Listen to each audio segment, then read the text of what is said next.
The president cares about American lives. And as I just said on television, there's a lot of talk about the markets. There's a lot of talk about, the cost of goods. This administration is wholeheartedly committed to bringing down the cost of living in this country. You see that through deregulation, through the energy actions this president has taken, and also through his commitment to cutting taxes. But when it comes to the cost of an American life, I think for those of us who have children, there's not enough money in the world to bring back the lives that have been lost because of the illegal drug and border crisis. And the president is committed to ensuring that Canada and Mexico and China understand that the United States is not going to be a dumping ground for illegal fentanyl that is killing young people in this country. It's the leading cause of death amongst those aged 18 to 34.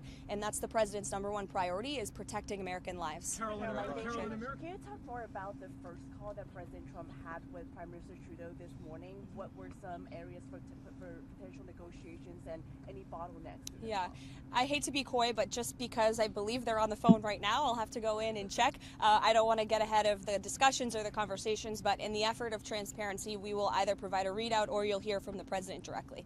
Caroline, what do you say to Americans who understand the president's negotiating strategy and understand the goals that he's trying to achieve with tariffs, but are worried they're going to get caught in the middle of this and feel the pain, potentially in the short term or even long term? Well, they won't get caught in the middle if they just comply with what the United States is asking for, which are very simple measures to work with us when it comes to border security, to cooperate with the repatriation of their nation's citizens. You saw President Trump effectively utilize tariffs when he was negotiating with Colombia last weekend as well. Ultimately, they conceded and agreed to the deportation flights that many of them have landed in the last week. Caroline, Karen. Do you know if Mr. Musk took the same oath that you and other senior advisors to the president took about adhering to the Constitution, following the law? Do you know if he took that oath? I don't know the answer to that question, but like I told Caitlin, I can get back to you guys on that. And do you know what expertise he has in the areas of global health or humanitarian aid to be able to assess what's happening at USAID? Well, first of all, Elon Musk is a once-in-a-generation business leader. He is an entrepreneur. He serves as a great ally and a friend to the president.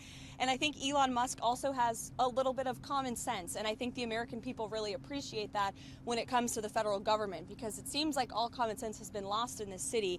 And that's what you see when you look at USAID. I know Secretary Rubio made some comments about how he will be acting as the director over that agency. And here's the reason why Elon Musk and others have been taking a look. Because if you look at the waste and abuse that has run through USAID over the past several years, these are some of the insane priorities that organization has been spending money on.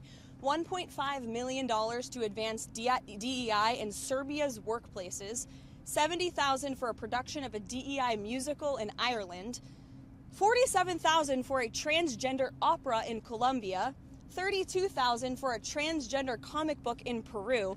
I don't know about you, but as an American taxpayer, I don't want my dollars going towards this crap, and I know the American people don't either, and that's exactly what Elon Musk has been tasked by President Trump to do, to get the fraud, waste, and abuse out of our federal government. Thank you, guys.